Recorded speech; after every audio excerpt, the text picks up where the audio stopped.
Dear students, how do you do? Fine. Very good.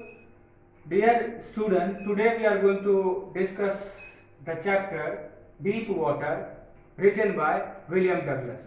William Douglas was a prose writer, essayist, short story writer and many more. He was a polyglot. After graduating with English and economics, he served 2 years as a teacher in high school. But he was bored of this very profession. He didn't like to be a teacher. He gave up this very profession and started pursuing a legal career. As a result, he became the longest serving justice in the history of court. During this very profession, in course of as a capacity of Justice of America, he met Franklin D. Roosevelt, the President of America.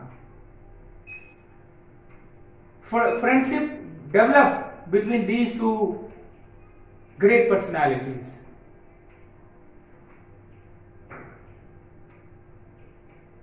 Here, this story is the central idea of this very story is real life personal account of fear and the steps to overcome it.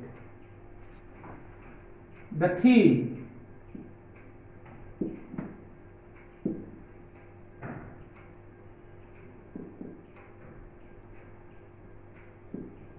the real life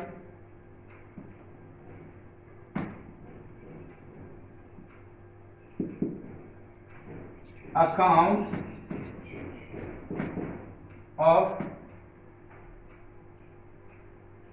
fear and the steps to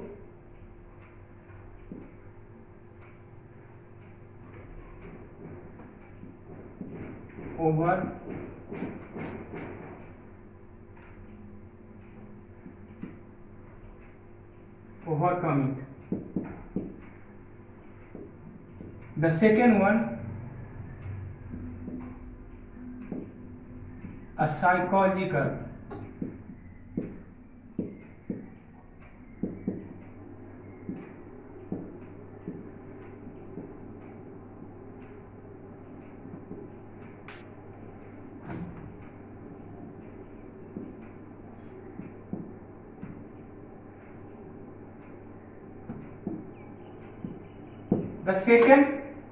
the second theme of this very chapter is psychological analysis of fear.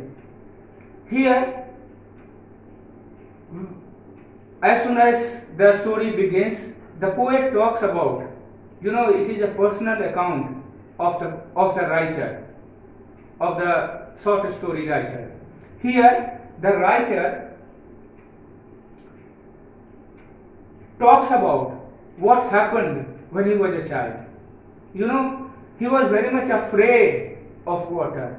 When the writer was 10 to 11 years old, he visited YMCA pool.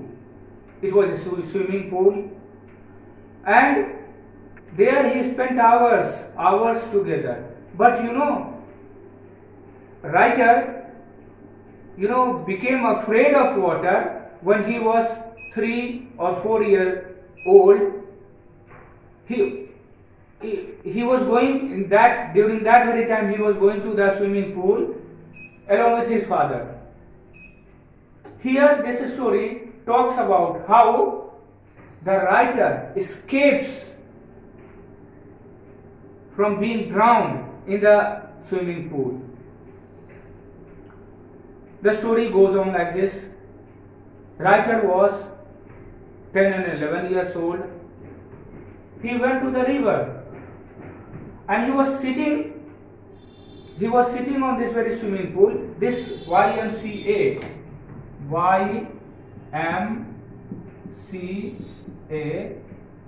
is a swimming pool. So the writer was sitting at the YMCA pool, and he was afraid of, he was in search of some company. That is why he did not enter the water. In the meantime, what happens? A very hefty person of 18 years old, he was a bruiser. That very 18-year-old child, very hefty, plump he was. Writer says that yes, hairs also grew on his chest. So that very bruiser threw the writer, the boy of 10 to 11 years old, that very bruiser threw the writer into the pool. At the beginning, at the start of this very swimming pool, the water was 2 to 3 feet shallow. As soon as, deep was gradual. As soon as we go into the middle of the swimming pool, it was 9 feet deep.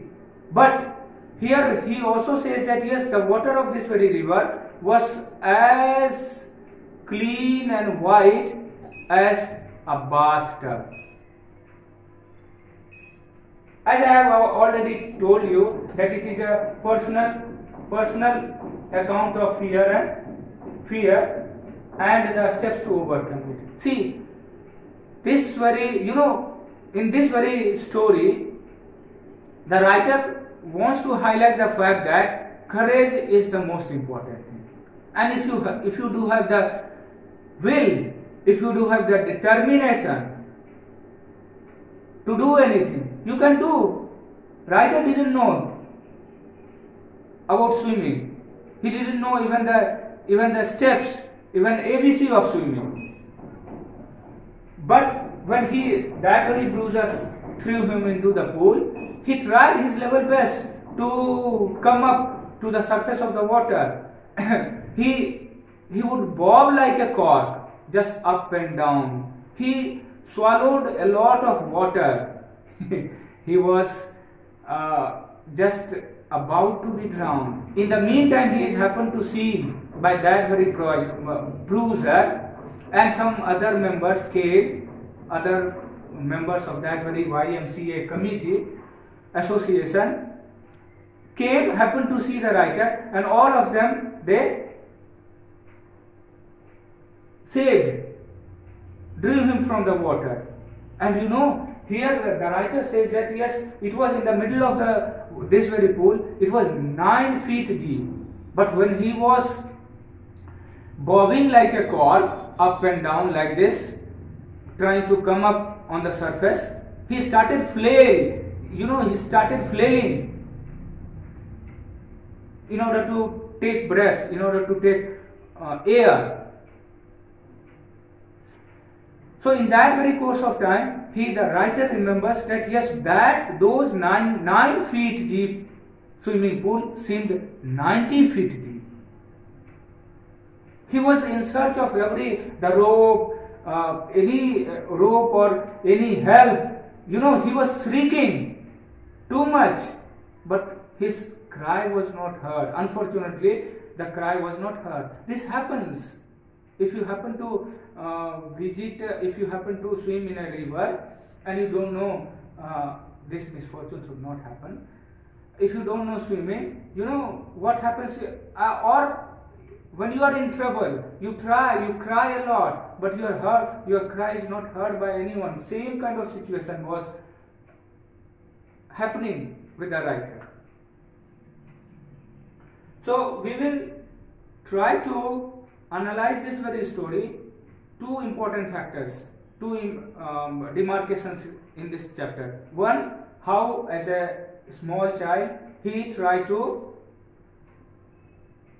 overcome, save himself from drowning, and the other section of this very story, he decided to learn swimming, and writer became a master of swimming. He attained mastery. He had he knew all the types of swimming, sideways, backways, backwards, and taking deep into the water and then moving ahead into the water. These all types of strokes and the types of swimming he learned. So let us first talk about that. Yes, as a child, as a 10-year-old child, he tried a lot. He swallowed some water, and at last he was saved by that very hefty boy, that bruiser. But another section of when he was drowned, when he swallowed a lot of water, he was taken to the locker room. He was given some medical treatment also, and from that very day, writer decided that yes, he should learn it.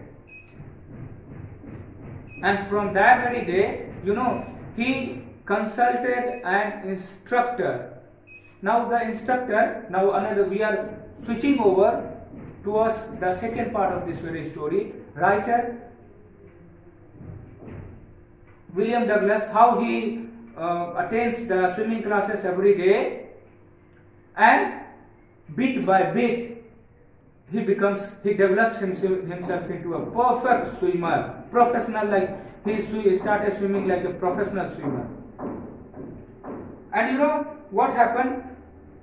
He started for last 3 months. He continued, and continued swimming. He didn't know. The instructor started giving him lesson every day. He practiced a lot. There is here also a very famous proverb, proves to be right. It is a practice. A practice makes you perfect. Practice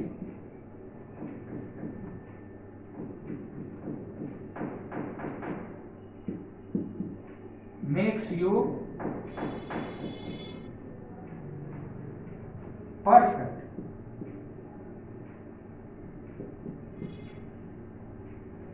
This very thing, he proved this very proverb into reality.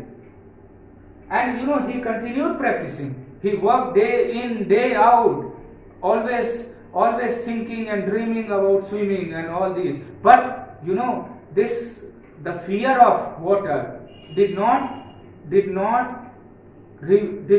out of his heart all of a sudden, immediately. It remained there. When he was here, the writer says that when he was going for a fishing, he was sitting on a boat. Even then, he was on the water. He was boating on the water. Even then, though he was in a safe position, even then he was very much afraid. That very terror and that very fear did not go out of his mind.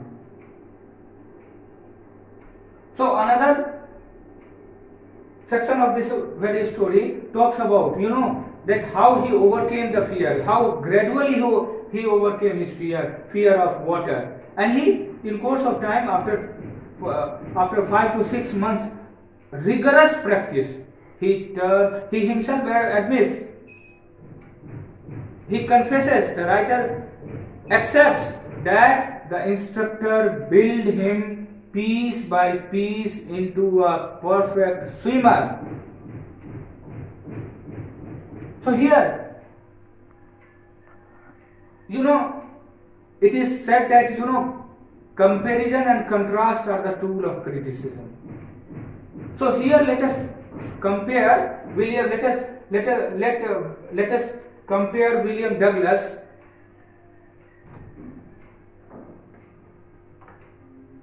William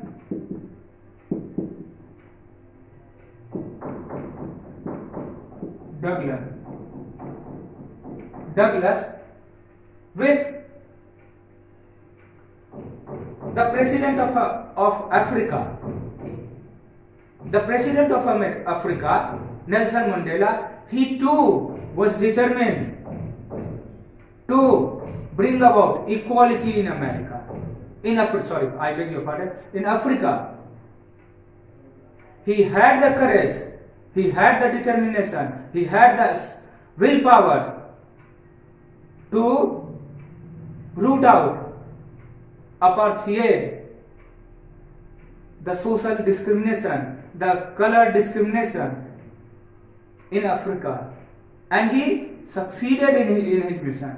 Same kind of situation, similar situation we find here also. William Douglas, he didn't know ABCD of swimming, but he was determined. He was determined, and he perfected himself into a very perfect swimmer. He built himself into a perfect swimmer. So this is what happens. And you know, in this very story, though he was a student of English, he had graduated himself with English. So if we happen to see the style of writing of Douglas, we find that you know, we find a kind of ease of expression in his writing.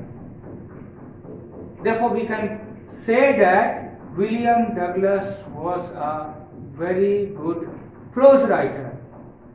Ease of expression, beauty of language we find.